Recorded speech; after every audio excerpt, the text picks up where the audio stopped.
This identification is on the Maine. Also about the explosion of the Maine, which brought the United States into the Spanish-American War.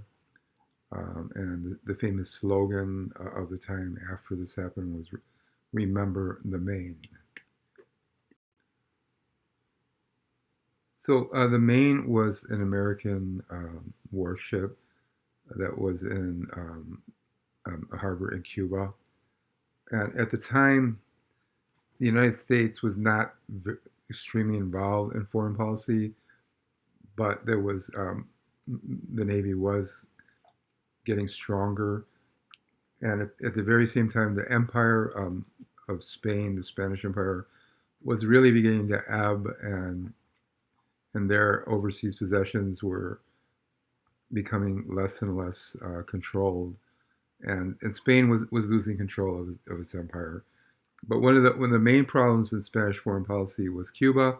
Cuba wanted independence from Spain, and the United States supported that independence. So the United States had this ship present um, in Cuba. So yeah, the USS Maine was it blew up actually. A massive explosion occurred on February 15th, 1898, and sank in Havana Harbor during the Cuban Revolution against Spain. So the Cubans definitely wanted American support and were in this revolution. And so the United States was fine with supporting Cuba in their attempt for independence, but but not really expecting a war. So when the Maine exploded, it brought the United States into a direct conflict with Spain. Initially, the attack on the Maine uh, was thought to have been by torpedo or by a landmine or possibly a bomb. So even today, it's not really positive what sunk the Maine. It may have even been an engine room explosion. Forensics really hasn't narrowed down what happened.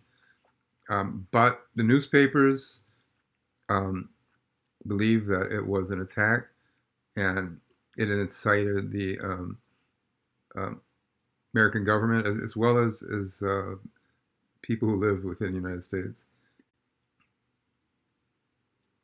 Here's an article here: Maine explosion caused by bomb or torpedo.